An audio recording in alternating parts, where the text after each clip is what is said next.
They stopped saying his name after a while. That's how people disappear.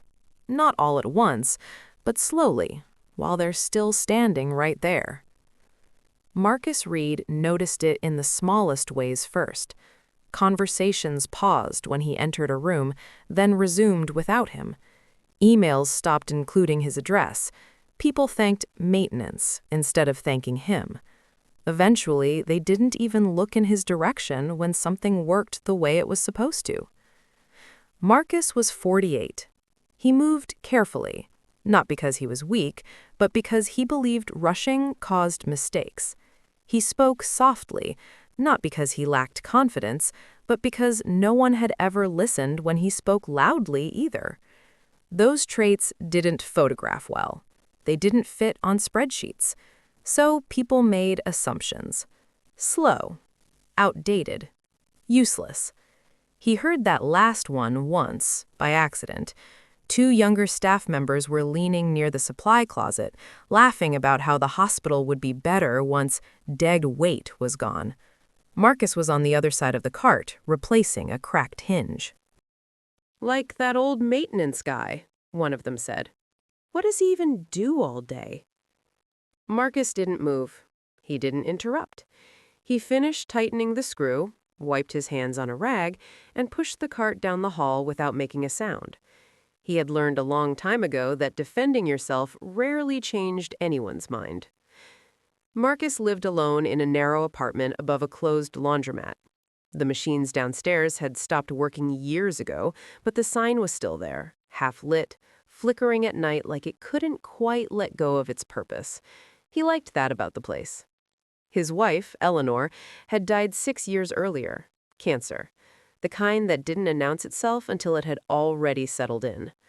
They had talked about children once, briefly, the way people do when they think they still have time.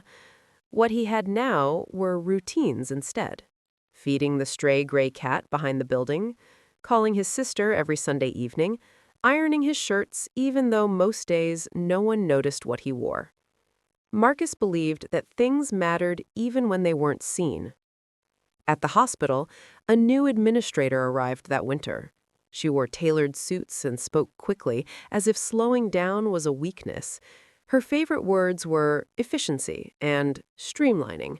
Her least favorite was tradition. Within weeks, departments were evaluated, charts were circulated, numbers were compared. Maintenance didn't score well. When the memo finally appeared, it was taped to the bulletin board like an apology no one planned to say out loud.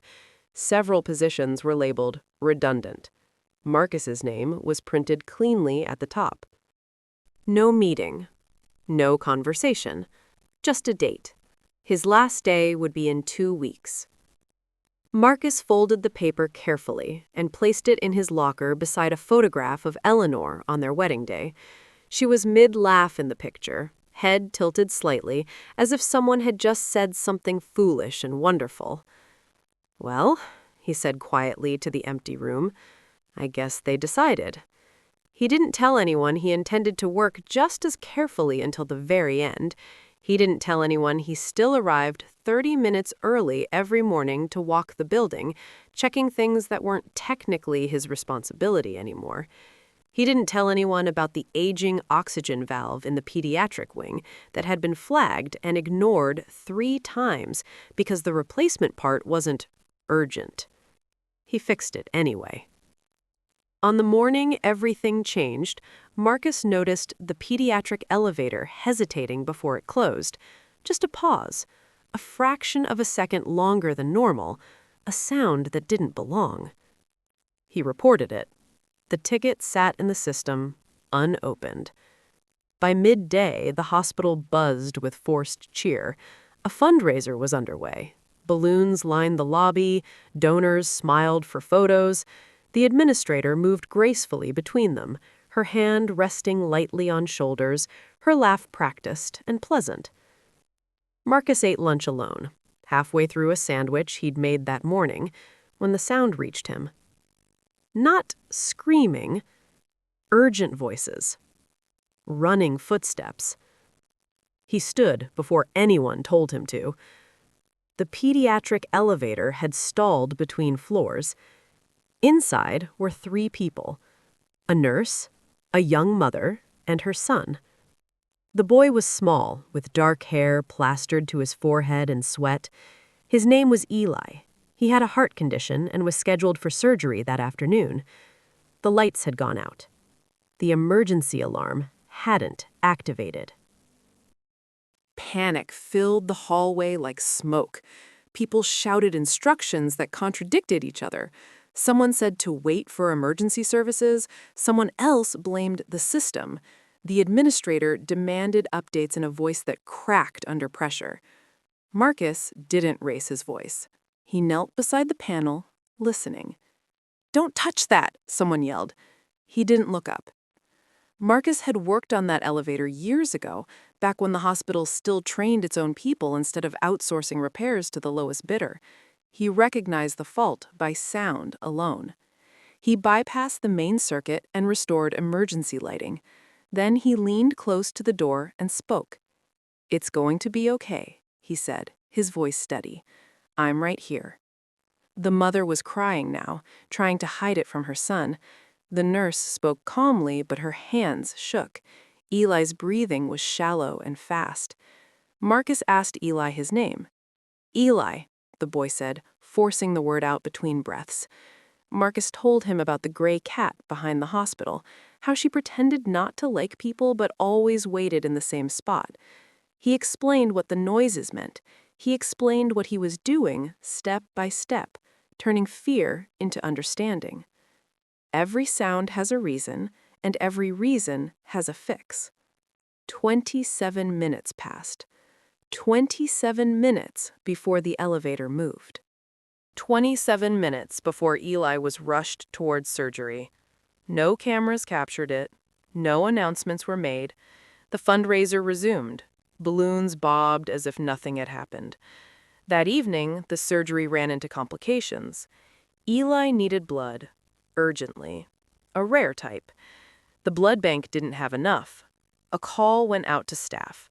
People gathered, tired and tense, murmuring to one another. Marcus stood at the back of the room. He knew his blood type. Eleanor used to tease him about it, said it was rare, like you. He stepped forward quietly. The nurse looked at him, uncertain. "You still work here?" "For 2 more days," Marcus said. They took his blood. No applause, no gratitude speech, just a chair, a needle, and the quiet understanding that this mattered. Eli survived the night. The next morning, administrators held an emergency meeting. Words like oversight and review were used carefully. Responsibility floated around the room without ever landing anywhere. Marcus listened from the doorway. When the meeting ended, he turned to leave. "Marcus," someone called. It was the nurse from the elevator. She handed him a folded piece of paper. "Eli wanted you to have this." Inside was a drawing. Crayon lines, uneven and sincere. A man with a tool belt stood beside an elevator. Above him were words spelled wrong, but meant perfectly. "You fixed my heart." Marcus swallowed hard. Later that day, administration asked to speak with him. They called it a conversation. They spoke about reevaluating his role, about how experience had value, about how sometimes numbers missed things. Marcus listened politely. Then he declined their offer to stay. He had already accepted a position at a public school across town. Lower pay, fewer benefits, old buildings full of small problems that, if ignored, became big ones. A place where broken doors still mattered because children walked through them every day. On his last day at the hospital, staff gathered awkwardly with a card.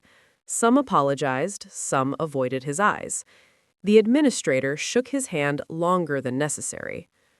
Marcus smiled, thanked them, and left without bitterness. What most people didn't know, what would later be shared thousands of times, was that Eli's mother posted a photo of that crayon drawing online with a caption that read, They told me the man who saved my son was non-essential. I wonder how many people we call useless simply because we don't understand what they do. The post spread. People argued. Some said efficiency mattered. Others said experience saved lives. Stories poured in about fathers, janitors, aides, mechanics, people no one noticed until something went wrong. Marcus never read the comments. He was busy fixing a classroom door that didn't open all the way. A little girl thanked him like it was the most normal thing in the world. He nodded, wiped his hands, and moved on. Some people aren't loud enough to be valued. Some people don't look important on paper. And sometimes the people we're quickest to replace are the ones quietly holding everything together.